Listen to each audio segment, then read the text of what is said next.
Hey guys, welcome back to Mystifying Miracles. In today's story, I'm going to go over a short one about a woman named Dorothy. And I'm going to talk about a fire that happened in her neighborhood.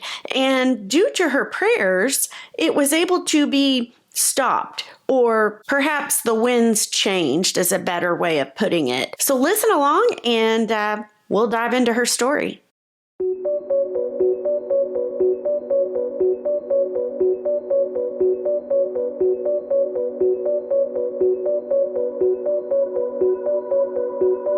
It was July 5th in 2013 when a woman named Dorothy Nalley, and she had a husband, his name was Tom, they had kind of just settled in for the night or late afternoon. And Dorothy was a caretaker. She was a caretaker 24/7, and that was due to her husband. He was bedridden, had many health issues, and so if you've ever been a caretaker, you know exactly that it is demanding. It is a lot, just emotionally, mentally, and physically. So Dorothy had actually just sat down in her favorite recliner. She had just leaned back, and she was ready to just rest her feet for a moment.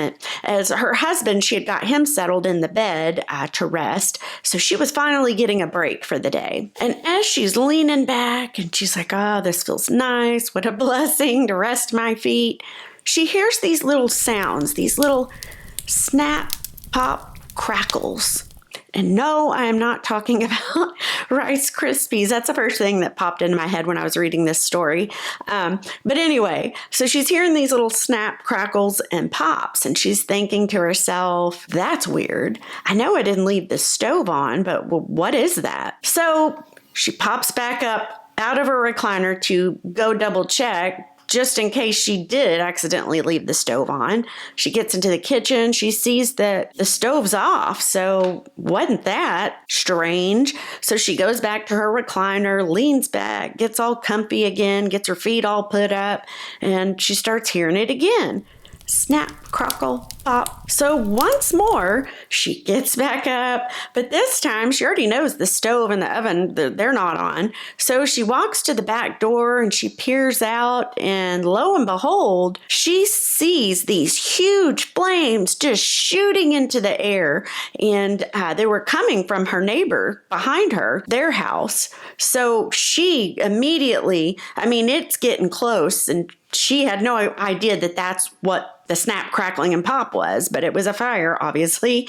So she starts panicking and she's like, oh my gosh, what am I going to do? And at this point, she's now screaming because she's thinking, I've got to get Tom up and out of the bed. He can't, do it himself. She's got to get him on his scooter and get them all out safely and fast. How is she going to do that in that amount of time and all by herself? So that was the reason for her panic. Well, now the fear, it's been building and building as she's running around. She's trying to get Tom and all these, everything and his scooter, and she's just screaming. And her screams actually start turning into prayer. It's like it was an automatic thing almost, like she didn't know what else to do. So as she's doing everything, she just starts screaming out her prayer. And it was said after the fact that all the neighbors and bystanders gathering like out in the street in front of the neighborhood, they could actually audibly hear Dorothy's prayers. And the doors were closed, windows closed, and all that, but that's how loud she was screaming out the prayer that the Lord would have mercy and save her and Tom and their home. And amidst all the craziness going on, she was able to get Tom out of bed on the scooter and both of them safely out the front door. She did it quick, and she didn't think she'd be able to do that, but she was able to do it. By the time, they're outdoors, she sees the big crowd forming and they're, staring and watching, and the sirens were coming down the street blaring. Dorothy is just emotionally this came out of nowhere. So she's just, I guess, I don't know the word, exhausted. You know how like when you're just so fearful of something and then you're finally like, that kind of exhaustion. I guess it was kind of like that is the way I took it. And now she's just bawling and she's just crying and she's glad that her and Tom are okay out front. But now what about their house? Those flames were so close. So she's still crying out and praying and for mercy and all that, that the Lord would save their home. Well, there happened to be a firefighter out there too, out front once all the rescue started showing up. And he tried to assure Dorothy and calm her down that, no, look, the fire's not on your house. It's your neighbor behind you. Your house is fine. It's not on fire. It's okay.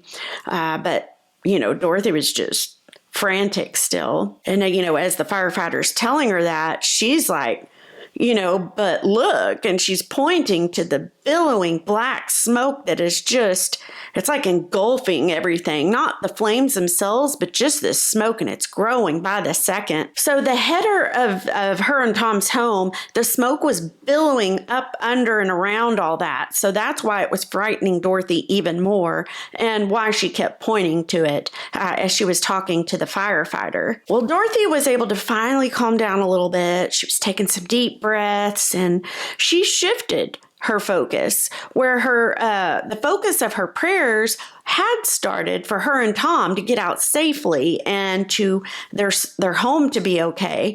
She shifted those prayers to now she was praying for her neighbors' safety and the firefighters' safety that were dealing with this. And so she started praying for that. And after a little bit of time passes, Dorothy asked the firefighter, would it be okay if, Tom and I go back inside our home since everything seems under control now. And he said that they could, and he would assist her and Tom, help her get Tom back in and make sure all was well. So they all three go inside and Dorothy's sniffing around and, make sure she didn't smell any smoke. And she didn't. She couldn't smell smoke anymore and it wasn't in the home. So she was finally able to relax a lot more after that. So the next day comes and Dorothy's daughter comes over for a visit. And so she and Dorothy go out to the backyard to kind of assess because Dorothy hadn't really been back there, when all this had gone down the previous day. It was getting dark and she had to tend to her husband. So she just wanted to see, what does it look like out, after all that. They're looking and searching around. And their focus goes to the neighbor's house. It was in shambles. Pretty much the whole thing burnt down almost beyond repair. Pretty much it wasn't just like, the roof caught fire. And then their attention got drawn to a strip of burnt grass that was in the yard. And obviously this is where the fire had stopped, but it was just interesting that it was in a straight line. On one side is perfectly fine grass, obviously, and then the rest on back was totally scorched. So they noticed that this burnt strip of grass was only about 3 feet from Tom and Dorothy's gas meter that was in the back of their home.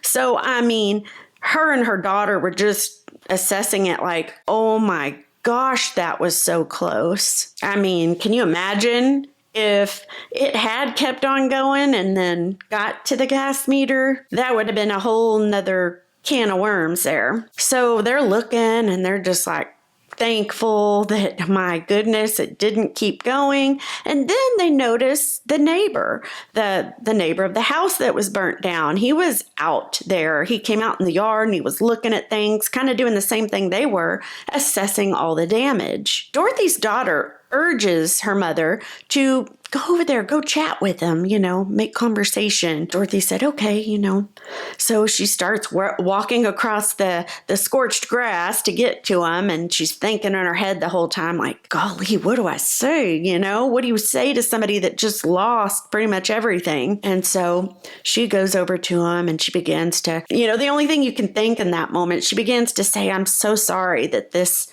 happened to you. You don't know how somebody's going to reply. Are they going to break down? Are they going to be angry?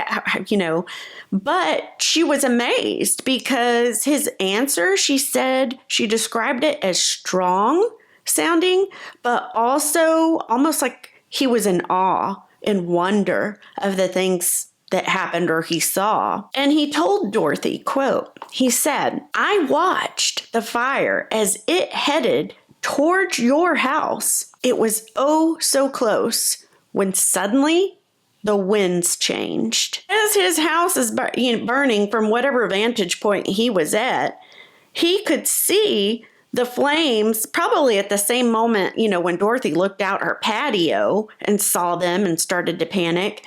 He saw in that moment where she started to tend to her husband, he looked on and saw the winds blowing straight towards Dorothy and Tom's house with all the flames and smoke and everything. And then it was not a gradual thing. The way he described it, it was like, bam, winds change and it stops, which explains, I guess, the scorched or strip of burnt grass there right near Tom and Dorothy's home. So, hearing that from the neighbor and then, just pondering, Dorothy just thought of like how Jesus actually calmed the winds. That kind of just left her in awe, that he answered and he heard her prayers that day. And he did. He protected them, her and Tom, and he protected their home. Yes, the neighbor's house unfortunately got burned, but the neighbors were okay. They were safe. They did not get hurt in the process.